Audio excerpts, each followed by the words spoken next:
what do you get when you cross a know-it-all newspaper columnist with an awkward, unsophisticated everyman? Yeah.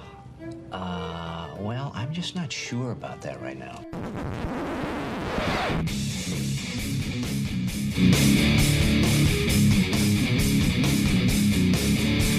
Welcome to Couch and the Rube.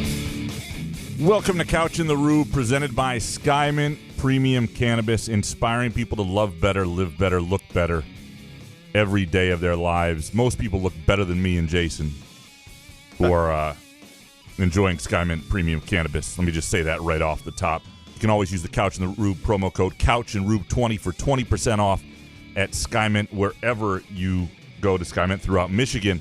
And our midweek show brought to you by our friends at Cask & Company Kitchen and Bar and Front 43 Neighborhood Pub, just on the edge of East Lansing and Lansing, in Lansing on East Saginaw.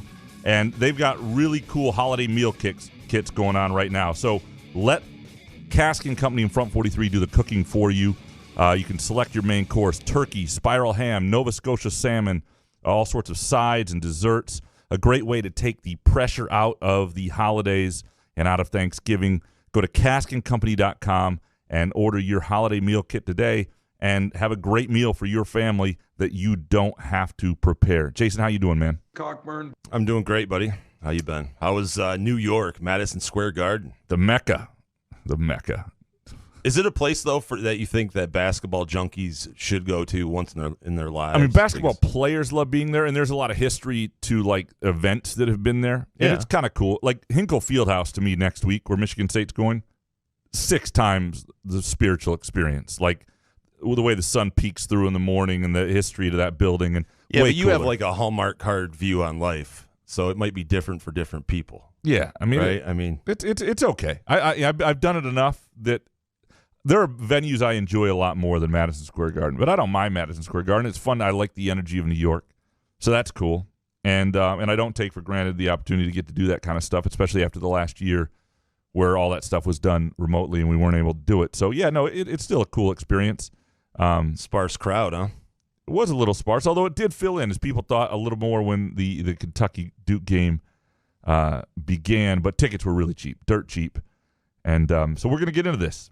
And so basically today is going to be me and Jason, and then we're going to get to Harry, because there are a couple things Jason and I have to talk about. One is this basketball game last night between Michigan State and Kansas, and sort of the initial impression of Michigan State hoops. And the other that happened right after the game is the college football playoff rankings and Michigan leapfrogging Michigan State despite having lost to them a week earlier. And I know that set a lot of people off. So we're going to get into both those things today, and then we'll have Harry on and pick the games. And I have a can't-miss parlay. You do? That's going to make people – they're just going to love it. It's Does so it good. Involve soccer? It does. Shit. It does. It does. It has to, because I was looking through these games It's tough. last night and this morning trying to come up with a fucking parlay. Oh, this I'm like, there's no NFL in my parlay. I'm staying away from the NFL. This is going to be even a painful week for some people to bet the parlay that I have. Wow. So always fun. yeah, I'm going to make it. It's not as bad as it could have been. You're gonna have to like rewind it and listen twice to this. Yeah, I'll explain that later. Terrible parlay. Yeah, when we with that. Look, That's part of doing the parlay, though, is so people have fun with it, not watch dreadful, boring, terrible sports. It's a fair point, no doubt. We'll get into that in our Firekeepers iCasino and Sportsbook segment with Harry Gagnon a little bit later. All right, let's talk some MSU hoops here first off the tops. Jason, I thought it was a disappointing start. Right, it was kind of a thud my team for Michigan State, and I think Izzo would say that. In fact, right before we recorded this, I flew back today. Drove straight from Metro to Breslin Center, and because Michigan State had a couple players signed, so Tom Izzo was able to talk about Jackson Kohler and Trey Holloway, the point guard and the big man who signed their letters of intent. We can talk about them a little bit, but he was also, I think he was pretty blunt, and the things I wrote in the quick takes and in the column, he echoed. I feel like maybe Izzo didn't know what to say, and he read those things and knew what to say. No, I'm kidding. I wouldn't say that. But the one player he thought played well that it didn't stand out to me initially, and I haven't watched the tape yet, was he really was happy with the way Joey Hauser played. And that's one of those things sometimes you go back on film and you watch a game where a lot of things were disjointed, it didn't go well, and you find a player that you really liked what they did, that maybe it didn't pop. And certainly the scoring element, I think Hauser needs to give them more. But when the guy who's Hauser's going to play off of, like a Tyson Walker's in foul trouble and has a really rough game himself, you understand why that doesn't happen offensively. I thought it's one of those things that there are elements to that game. If you're a Michigan State fan, you can take and go, okay, they're going to be okay, and this was good news. What they got out of the center position after what happened last year at the center position is incredibly good news for Michigan State. I mean, Marcus Bingham outplayed a legitimate upper-tier college basketball big man, 6'10", 250-pound guy, held him to 2 rebounds, I think he was 2 for 7 when he was actually against Bingham. And then you get a guy like Julius Marble, who I thought played outstanding. And so that's a really, really good sign. You see a guy, you see what Tom Izzo's talking about with A.J. Hoggard in transition. I thought that was a really good sign. And then Max Christie, I think, will be fine once he gets his feet wet and gets a few more games. I think, and they're going to need him to be, and that was kind of the column I wrote today, because you see what happens when you get a motivated, driven senior like Kansas had leading the way with 29 points, and the best player on Michigan State's a freshman, because their seniors just aren't that headline guy, even though I thought Gabe Brown was okay as well. What were your initial impressions watching the game?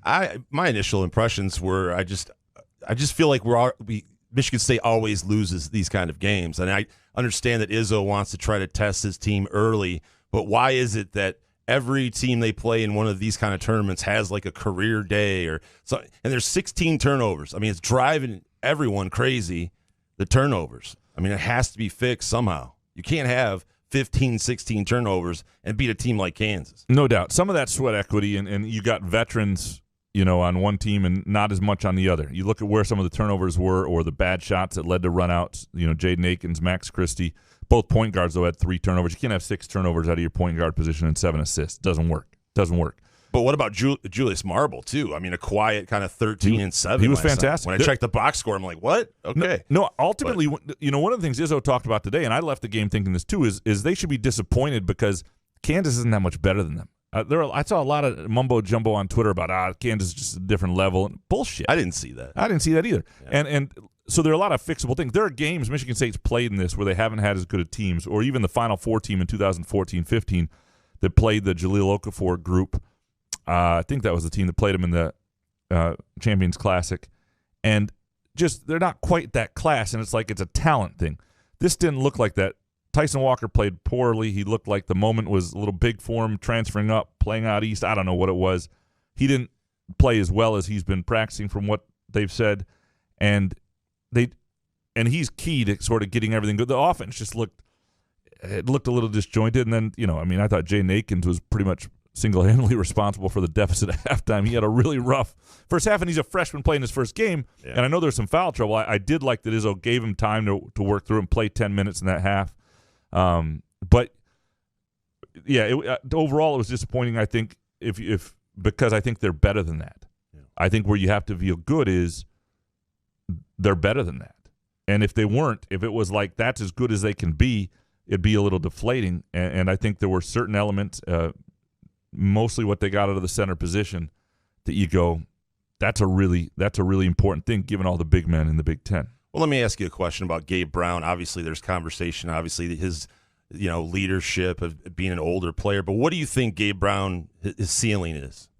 Because reading your quick takes in your column, it seems like you're kind of not sure if he can be that leader. Yeah, it's interesting because and also I didn't. And this is my own competitive spirit. This is because I'm a delusional, driven mother effort here. But after the game, he was very much, and this is maturity too, very much sun will rise tomorrow. I'm blessed. We get this opportunity. Not the alpha. Like, I can't imagine Denzel Valentine as a senior losing that game sounding like Gabe Brown, right?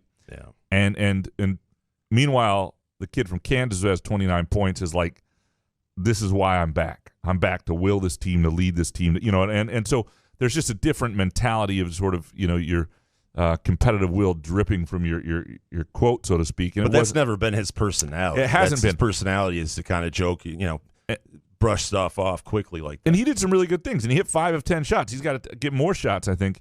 I just don't think he's – and I think he can be – I think if he's a consistent shooter, he's 6'7", 6'8", he's athletic. I think he's been aggressive. I think he's playing pretty well. But do you give him 30 minutes a game? Sure.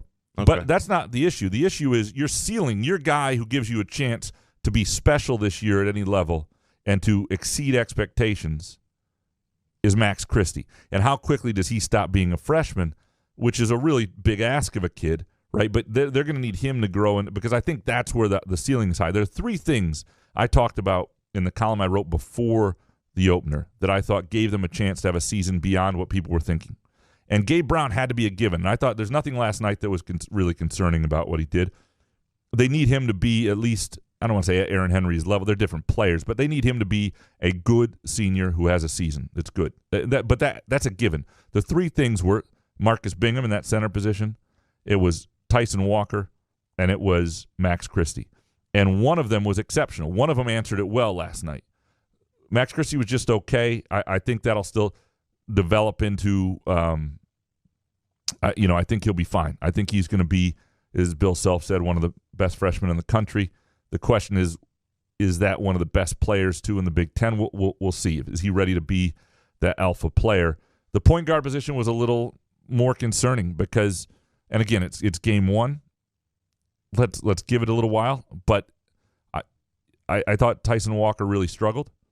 A.J. Hogarth does some really nice things, but I think Walker is a more important piece for getting that half-court offense looking right. A.J. Hogarth is great at driving and finishing. He was great in transition. I mean, those are real things, and that's a good sign because Izzo's, it wasn't just hyperbole that Izzo was saying about that. But Tyson Walker is critical. And his relationship with Izzo is going to be interesting. You saw him going over to Izzo and putting his hand on his shoulders. I know. And that's guys are getting real comfortable with Izzo now. It's like, whoa, wait. I don't know if you. And it'll be interesting. I mean, he's a guy who's had some college experience. He comes from a disciplined upbringing. I don't think that's going to be a really interesting dynamic. I don't think Izzo minds. He likes his point guards giving it back to him, but they need. And what's weird about him, and Izzo's talked about this, but it's become an issue now a little bit. It's a guy who averaged almost 19 points a game last year, and he just doesn't shoot very much, right? And so there's a lot of things that I know he's trying to just be the point guard, but they need a lot of things from him. I think overall they're going to be fine. I think they weren't as good as I thought they might be last night, but there was nothing that you saw last night you went from a talent standpoint, that's trouble. The question is sweat equity, and is your best player going to be ready to carry you in certain ways? Are your veterans going to be consistent enough in supplemental roles? Those are questions. Your point guard, let's see the way that position shakes out with those 2 guys. But I didn't think there was anything last night. I know it was a little deflating. I think it was a deflating performance. People were hoping for more than they got, and they should be. And the worst part? Foster Lawyer just absolutely lighting it up at Davidson. 27 versus Delaware. Good for him. Kid doesn't miss. Now, remember, he had like 20 against Eastern. The question is Delaware plays zone. That would be my first question. But, look, he had to find his level. And his level was not if you're hitting shots, you're hitting shots, yeah, I know. Man. Well, Kithier had 16 and 7 last night. I mean, you step down a level, there's a reason. It's got to be nice to walk out and see Delaware, though. You know what I mean? Like, you're going to have a good night if you're Foster Lawyer. It's a lot different than, like, facing Ohio States and Illinois and stuff like that. That's what's going slight to Delaware. What's going to get interesting is they play Western Michigan. Is not one of the Max better teams. They have a couple good players that gave them trouble last year, but they play Western Michigan on Friday night, and so that'll be again there will be some fool's gold in that game. Like I think it's important that Tyson Walker gets it going. It's important that Max Christie finds rhythm and all that stuff, but also it's still Western Michigan. No offense to Western Michigan. I lived in Kalamazoo, covered the program. No kid. But it's not one of the Western Michigan's better teams. The next week they go play a very experienced Butler team on the road. I love the way the schedule works, though. I think the schedule is ideal for evaluating this team because it goes big-time game, big-time venue. You sort of see where you're at against Kansas.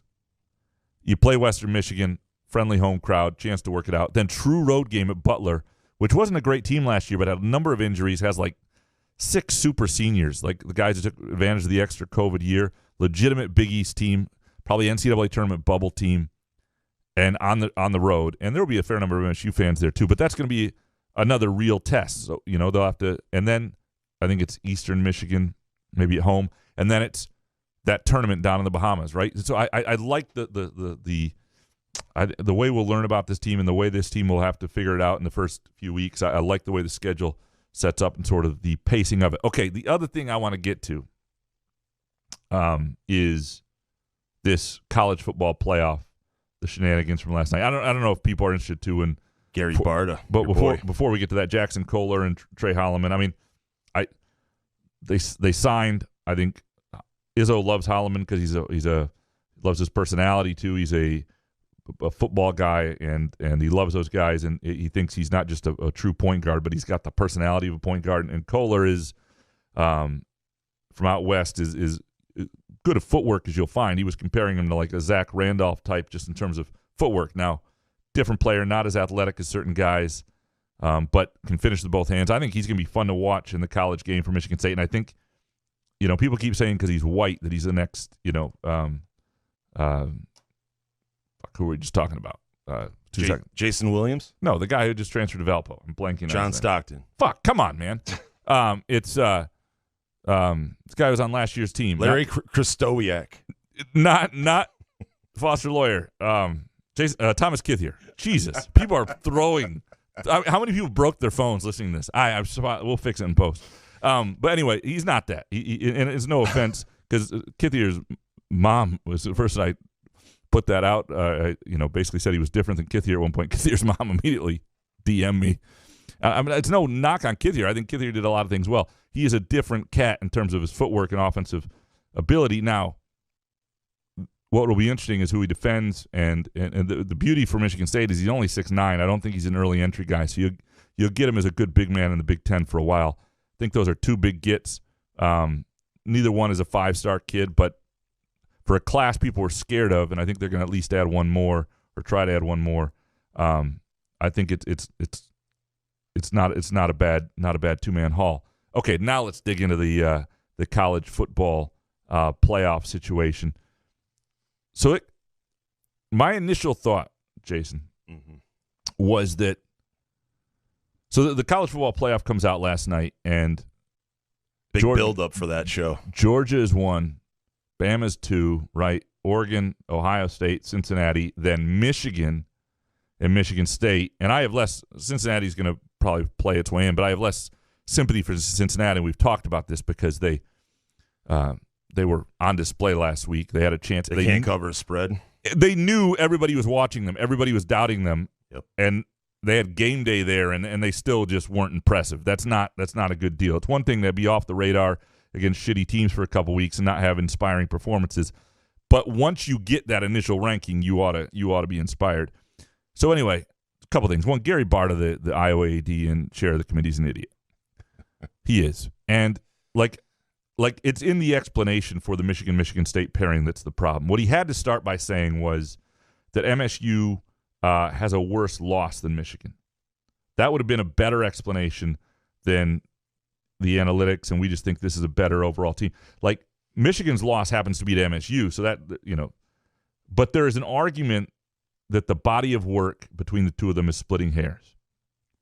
That said, Purdue is a 6-3 team. It's not like a bad road loss. They lost to a 6-3 team on the road that had pretty much crushed Iowa's season. And it's still a road game too, so it's not a bad loss for Michigan State. It's how they looked that I think is concerning. And Michigan, while they beat Indiana last week, they beat a very different team than Indiana did, playing a third-string freshman quarterback, and so that's not really a fair deal. Michigan State would have clobbered Indiana last week too. They have 0 offense. That all said, a 4-point win at home, which Michigan State had over Michigan, is not something on its own. We talk a lot about gambling here, right? Yeah. Is not something on its own that separates you significantly, right?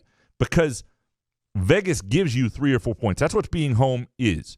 You are expected to win by 3 or 4 points. That is basically a push.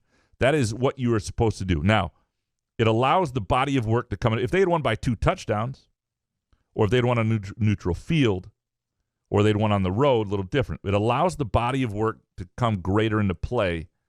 The thing that was weird last night, though, is Michigan, people kept acting like, well, Michigan gets to claim something. Michigan still lost that game, too. They blew a 16-point lead. They still lost by, but they don't get to claim any advantage by losing by 4 on the road. Even if some things went MSU's way, The committee, the thing that bothered me is the committee doesn't actually know if Michigan's a more complete team. What they know is they see Michigan as a more complete brand. If Michigan was Northwestern or Kansas State or Cincinnati, MSU would still be ranked ahead of them, and that's sort of what pisses me off. I don't know. Where do you stand on all this? I just don't give a shit. I can't imagine anyone caring that Michigan was ranked. I mean, for maybe a second, but like, yeah, because a lot of people out there just sit there and go, well, Michigan State beat Michigan, therefore they should be ahead of them. But if they feel this stupid committee, I don't know why this committee has to vote right now and why they have to make it all stuffy and get together. Like, who gives a shit? Like, they're the most important people on the planet, this committee. Gary Barta. Well, and chair. It's like, come on. There's four. You could grab Ebling, Doug Warren, Jake Hawkins, and David Jackson and put them in an Applebee's, and they come up with the same fucking thing that these people come up with, and they'll probably do it in a more entertaining fashion. And to me, it's just have logical, just be logical in what you in your explanations. And yeah, but tell me why, Gary Barta. Why do you think Michigan is a more complete team? Why didn't someone follow up with that question? Well, the analytics and stuff is what I've heard. But but you don't have to be unnecessarily dramatic. The one thing I'll say for Michigan State fans who are upset is a couple things, and it's not that this isn't important. I'll tell you why it's important in a sec where these rankings are. I mean, but nobody will remember the mid-November ranking next year, right? So it's what happens from here. There are reasons to be concerned by this ranking, and we'll get into that in a second. But MSU's win against Michigan, people will remember. That's still 10 wins in 14 years. That's all real. They still have a grip on the rivalry. There's nothing that Michigan can say, nothing Gary Barta can do, nothing. Michigan State has a grip on that rivalry. It's 10 wins in 14 years. That can't be taken away from you. That has to be won. That has to be beaten out of you by Michigan over time. And so what Michigan State needs to do right now is just beat Maryland, do it somewhat convincingly, prove the issues last week, defensively especially, weren't the wheels coming off, and see where things hit. Michigan has Penn State, tough, complete schedule. There's no more saying, well, this team is more complete, we think, based on this. Everybody's played the same teams at that point. The body of work will be there to judge. At that point, outrage would be warranted. Because at that point you're messing with shit because you don't understand shit. At that point, you're Michigan State's not getting to go to the Rose Bowl because you've got some issues with branding and sort of your own biases and your own. At that point, I buy the argument. At this point, though, I'm okay with it. I don't agree with it necessarily. I don't think I would have put Michigan ahead of them, but there is an argument there that what you've seen overall and the team that Michigan is right now, given what Michigan State looked like last week, splitting hairs, is one spot ahead of them. I'm okay with it. But I wish it had just been explained like that. The way it was explained was dismissive of MSU, the same way it was dismissive of Cincinnati a week earlier. These guys just suck at tact. And I don't know how you get to be the AD at Iowa without being better at communicating. But they were right about Cincinnati, though. Well, that's a fair point. And after this weekend, they might be right about Michigan. Who knows? Because if Michigan beats Penn State at Penn State, and let's say Michigan State beats Maryland by 21, is it going to change anything? I don't think so. No, you're right. You're right. If Michigan wins this week, they'll stay ahead of Michigan State. And they probably should because, again, Michigan State will have its opportunity against Penn State. They just won't have done it yet. So that'll be a really good win for Michigan. That'll be the best win probably because it's a road win too. Of the group, and again, then in a moment in time, it's okay. But the committee then has to be, if they both lose to Ohio State, and Michigan State beats Penn State, willing to change that at the end. That's a really big deal.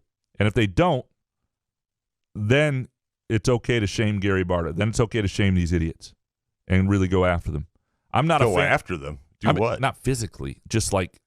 Still like in writing, write a letter to my congressman. Yes. What are you supposed to do? Letters to the editor, man. Des Moines Register. Go after Gary Barta. Go pick it or what? That would be the way to do it. We are going to take a really quick break, and then come back with our man Harry Gagnon on. Before we do, real quick, Jason, Tell people a little bit about the Skymint experience. When you go to Skymint, what do you get? You get a clean, nice area, first and foremost. Friendly staff. I didn't know that Graham was going to do this, so I'm just saying stuff about. I'm going to say stuff. But about this is cannabis. what's your experience with Skymint? Oh man, I just walk in. I'm like Norm from Cheers. I'm like, hey, the regular, yeah. Some more caramels, absolutely. Pre-rolls, thank you.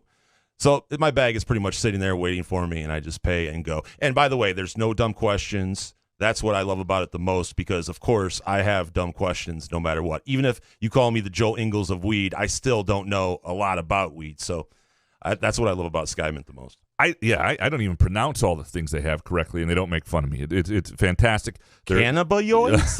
There are Skymints throughout the state of Michigan, 3 in the greater Lansing area. And anytime you go, first of all, you can go to skymint.com, sign up for their emails. You will get the latest deal. And if the latest deal is better than our promo code, you'll get that.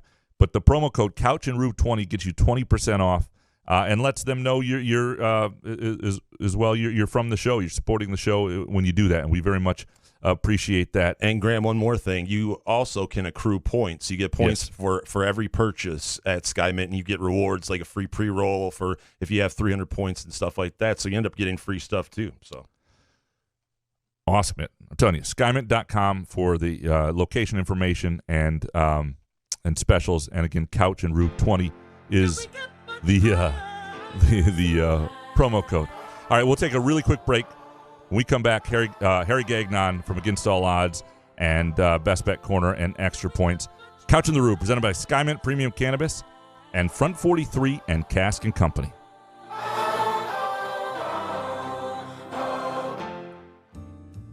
Where else can you cheer on your team, enjoy a mouth-watering burger or savory sushi, sip on handcrafted cocktails, or one of 46 beers on tap?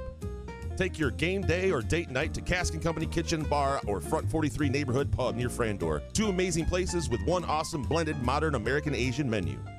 Catch the game on one of 30 60-inch TVs or stop in for the all-you-can-eat lunch buffet. Enjoy happy hour or elevate your night out at Cask & Company or Front 43 on East Saginaw in Lansing. Wherever you are on your cannabis journey, let Skymint Premium Cannabis be your guide, your friend, and your place. Whether you're curious about cannabis or a seasoned connoisseur, Skymint's knowledgeable staff will help you with a vast selection of products to choose from to fit your needs. Skymint believes access to the best cannabis helps people do good and feel good, so they grow it right here in Michigan, giving you high-quality, locally grown cannabis at highly accessible prices. Visit skymint.com for special offers and location information throughout Michigan, and use the promo code CouchAndRube20 for 20% off your first visit. Skymint Cannabis. You'll love this place.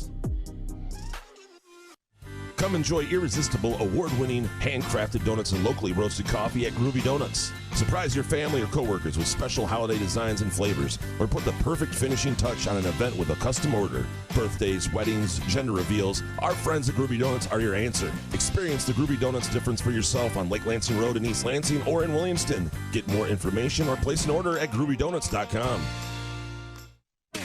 Find Couch in the Rube podcasts on Spreaker, iTunes, iHeartRadio, Spotify, YouTube, Facebook, Google Podcasts, CastBox, and the Rube's favorite, Podcast Addict. Couch in the Rube, presented by Skymint Premium Cannabis, and our midweek show brought to you by Front 43 Neighborhood Pub and Cask & Company Kitchen and Bar. It is time to pick the games this week, brought to you by our friends at Firekeepers iCasino and Sportsbook. Join the Firekeepers iCasino and Sportsbook and make your first deposit to receive up to $500 in Fire Eye credits. You can also make your first wager, and they'll match it with a free bet up to $500. Firekeepers iCasino, you can get it anywhere. You download the app just like any other wagering app. It has been fantastic. The user experience is really solid. And Jason and I have enjoyed making that our primary way of betting the games. And want to also say, though, players must be 21 years or older to play, have a valid and active Firekeepers iCasino and Sportsbook account, and be a patron located within Michigan in order to be eligible. If you or someone you know has a gambling problem and wants help, call the Michigan Department of Health and Human Services Gambling Disorder Helpline, 1-800-270-7117. very pleased now. Write that number down, Harry. To be joined. I got them all memorized. Speed dial. Very pleased now to be joined by our good friend Harry Gagnon from the Against All Odds podcast, bestbetcorner.com and extrapoints.com. Harry, how you doing, man? What's up, guys? Hey, how was the game last night, Graham? It was. What'd you think? I thought Michigan State was a little disappointing. But I think talent-wise thai're fine. I think it's going to take them a minute. Kansas is a little more seasoned, little more ready for it. That's all. Yeah. That was my take. I kind of like Kansas -4. I did too. I didn't really give it out because I'll tell you why I didn't give it out.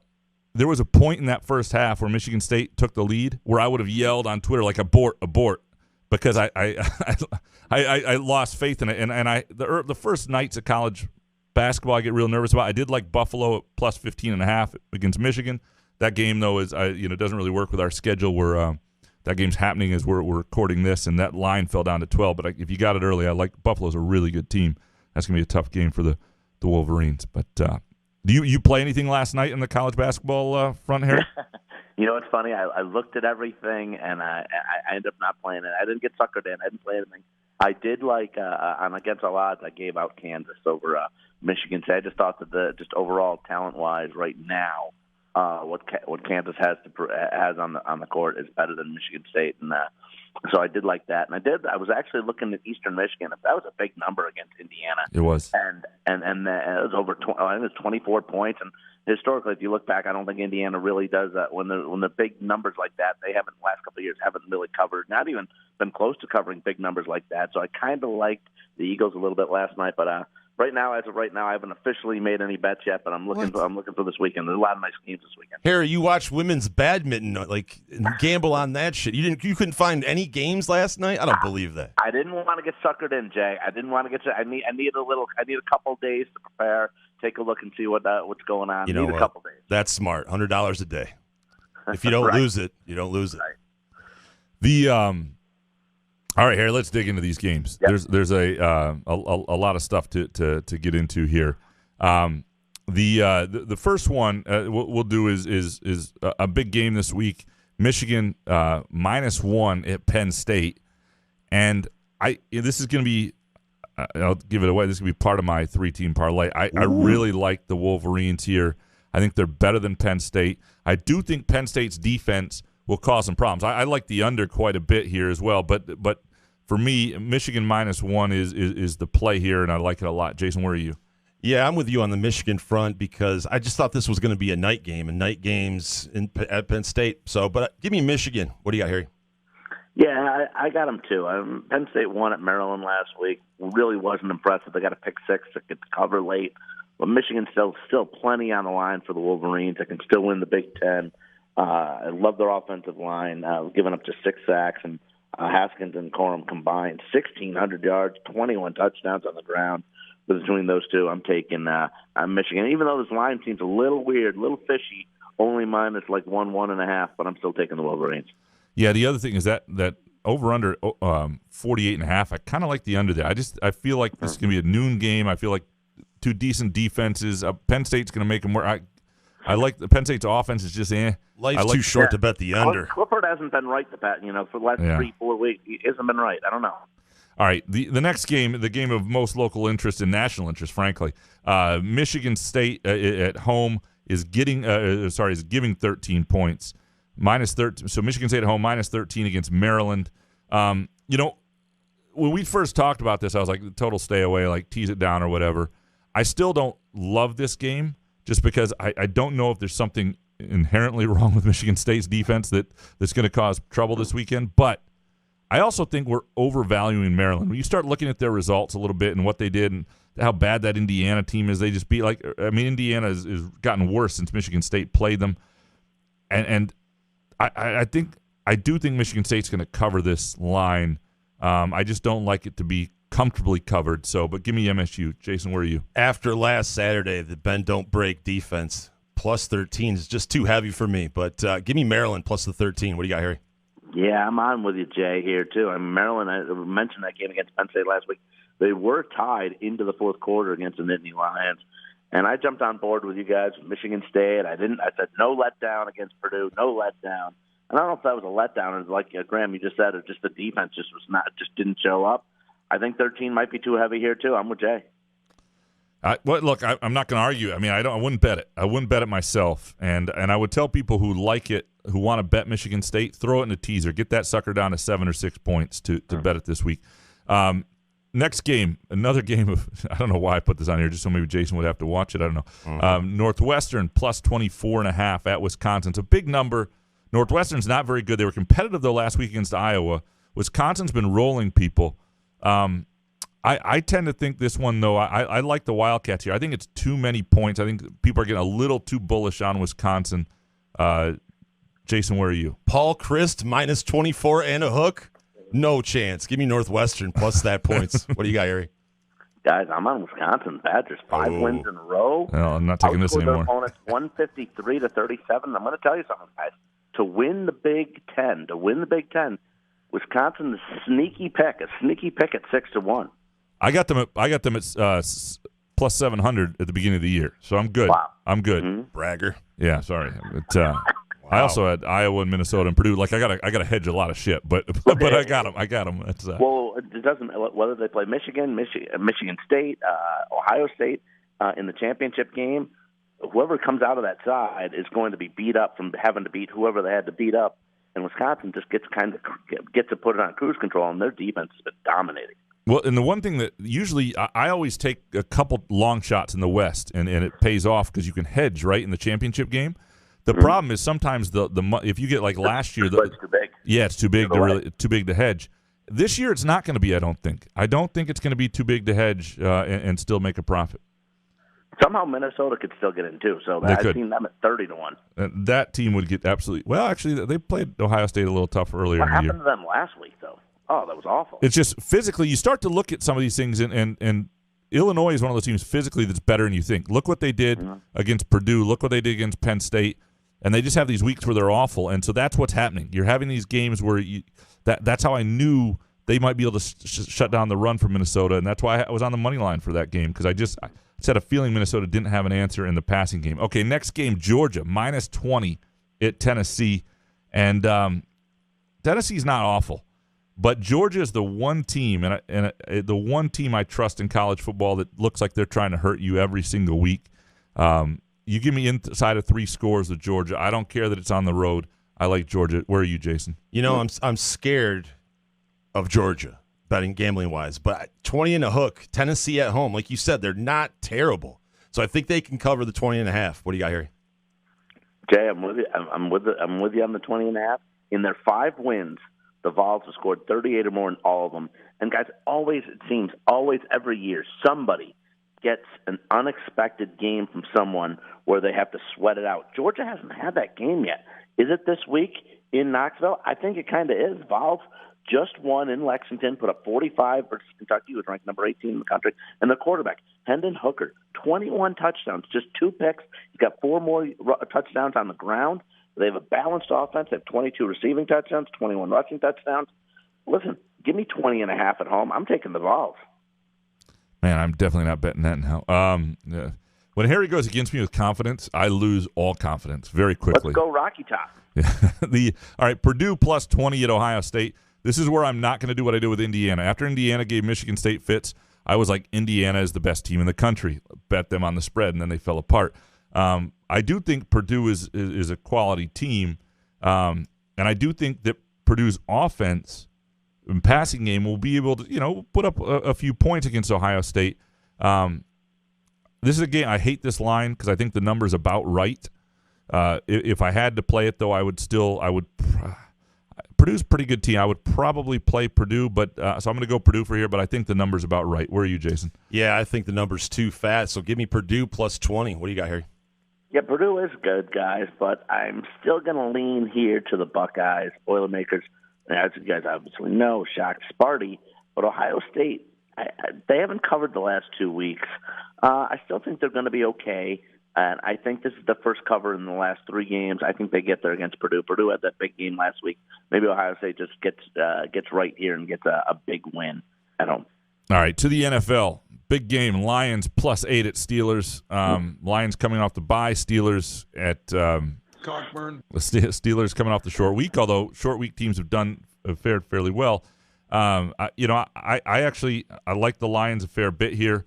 Which is weird because it's over a touchdown. The Steelers are not that good a team. I like teams Well, coming if you think the Steelers aren't good, wait till you get a load of the Lions. I like teams coming off a bye. The Lions have been fairly competitive at times. I like the Lions quite a bit here.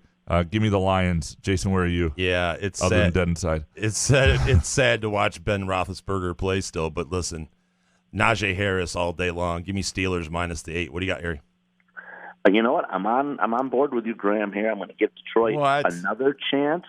Short week for Pittsburgh. Their 5 wins have been by, like you mentioned, Graham. I don't think they're that good either. It's just Ben can't throw the ball for 350 yards anymore and 4 touchdowns and win games that way. They got to grind it out. Their 5 wins have been by just a total of 25 points. Come on, Lions on a bye week. Get it together, Campbell. Get it together where you guys put up some sort of an effort and cover the +8. What? Have you guys watched any of the games? I mean, the Philly game was supposed to be the one win, and they got hammered. I know the Steelers aren't great, but the Lions are complete ass. They have no wide receivers. But the Lions did, for the most part, control Baltimore, and they should have won that game. Jared Goff throws it away on 4th down. Here's the thing. What more do you need to see? You're going to gamble on that shit? This is the last gasp. You're going to gamble on Jared Goff? Last gasp here because coming off the bye, you feel better, you feel different. The bye is the key. Fuck the bye. Who gives a shit? Give them 3 weeks off. What did they do? They're beating the fucking Steelers. You guys are out of your minds. All right, Saints. Damn it. Oh, usually it's Graham with the F-bombs. God. Thought you were dead inside. You guys are trying to talk me into fucking Lions +8. Listeners, don't listen to these two on this one. Holy crap. All right, here's a game. Jared Goff. A game I also like a fair bit. Saints +2.5 at Titans. The Titans are just not getting enough respect yet.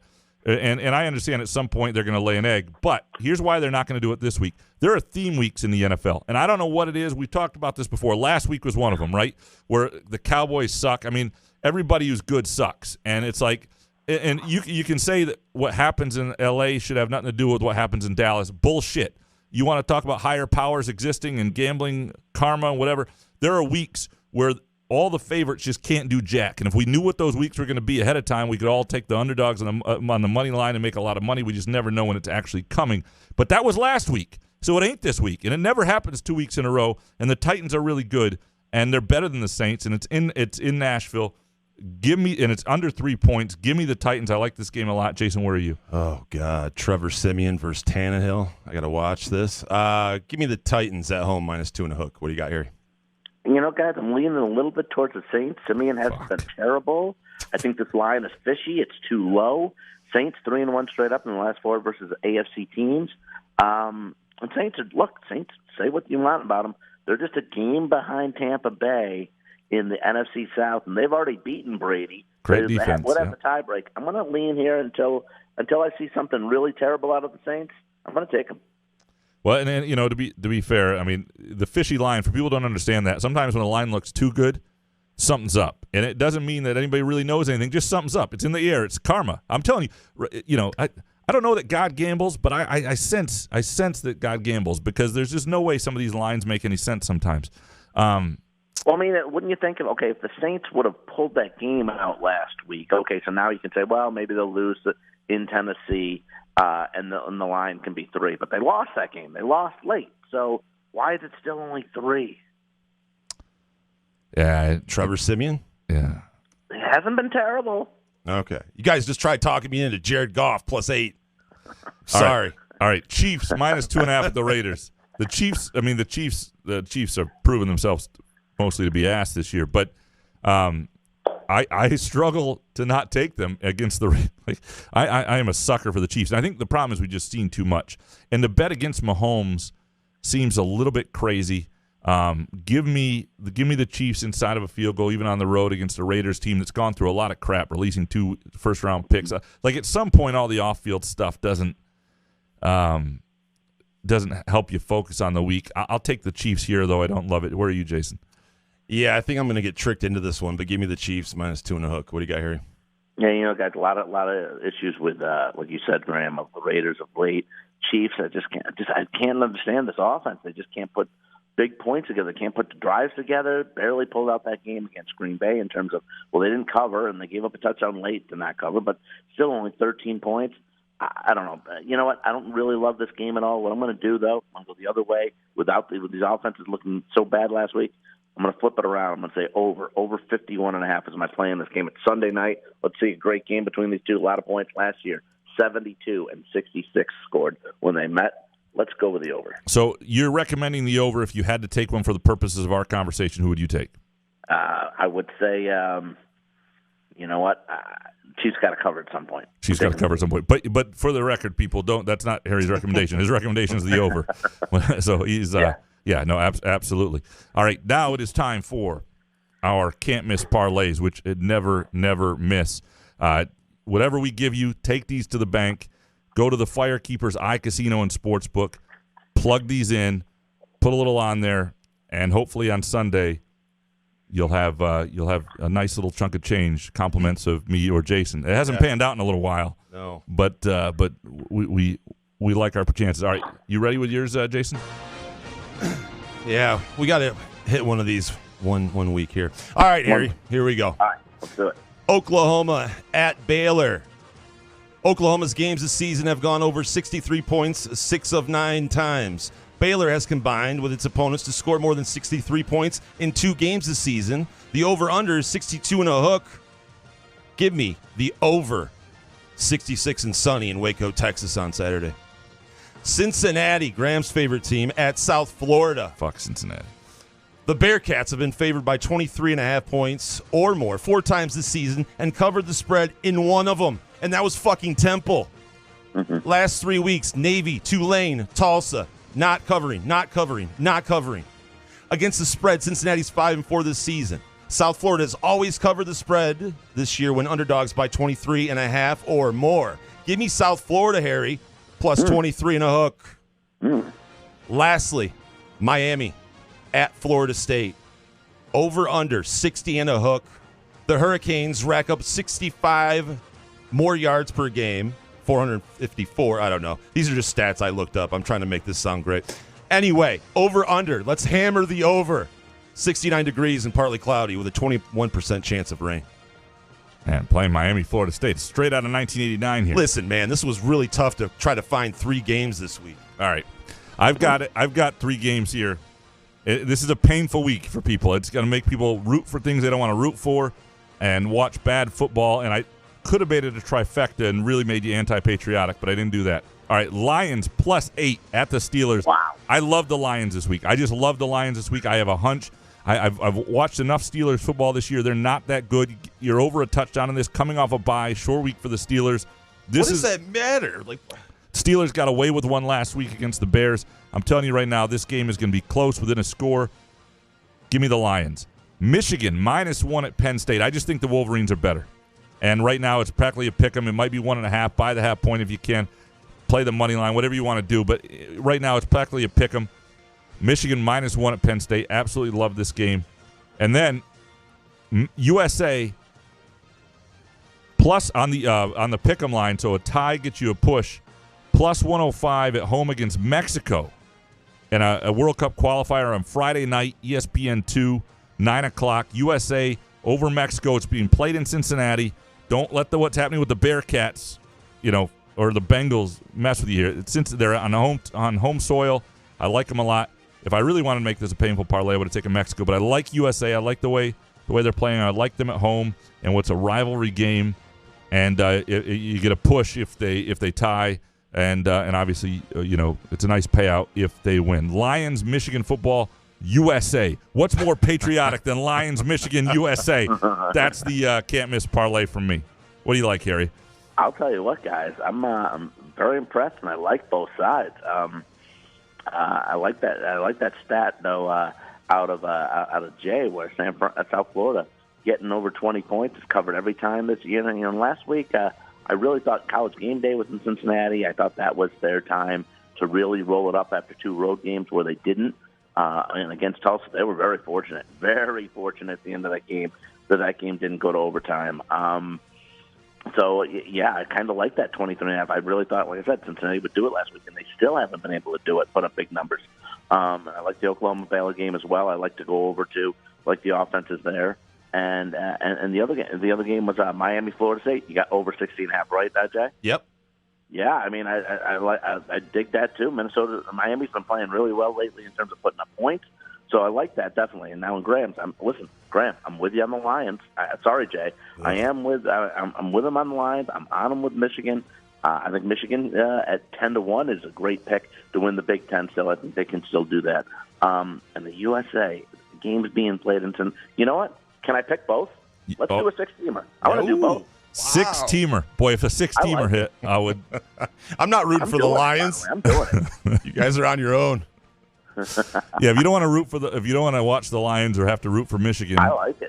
It's soccer and the Lions. What a parlay. At least I didn't have Mexico. If I had taken Mexico, for some people, it would have been a really painful parlay to take. But, well, we appreciate you, Harry. We appreciate you thinking both of them are going to hit. That's great. I'm putting in a 6-teamer, baby. I love you, Harry. I'm You're the absolute best. Thanks, Harry. Harry, we'll talk to you next week. Love you, man. Guys, let's do something. Great. Awesome, bud. Harry Gagnon, man, he is incredible. He's got some Lenny Dykstra stories, too. Does he? We'll have to hanging out with him. Yeah. Oh, man. We'll have to do some story time with Harry real soon here. By the way, I love when Harry disagrees with either one of our picks, though. I mean, he was banned from his podcast for a full week for losing, like his losing streak. I mean, I love Harry, but you know what I mean? It happens. Every time Graham's like, I know it's a bit, but it's like, oh, shit, I better change my pick. No. I feel pretty good about the games this week. It wasn't great with the Lions. All right. I'm on the Lions. Maybe I just want to watch the Lions this week. Maybe that's it. Maybe it's just me wanting to watch a Lions game and care. But I'm all over the Lions this week. I'd almost rather watch soccer. Well, Friday night at 9. Almost. After the Michigan State Western Michigan game is at 6:30 p.m. You cozy up after that game. 9:10 USA Mexico kickoff. ESPN2 should be fantastic. Should be absolutely fantastic. If you want to watch that game, you can go to Front 43 and Cask & Company. There is no better place, I'm telling you right now, than Front 43 and Cask & Company to watch a game. I love the bar setup at Front 43. It's just terrific. The football games on Saturday, great place to have a meal. The pregame, if you want, there as well. Unbelievable beer selection. Great setup. Two very distinct vibes. One a terrific venue, and Cask & Company more of a place for a date, but also a lot of TVs and can watch the games.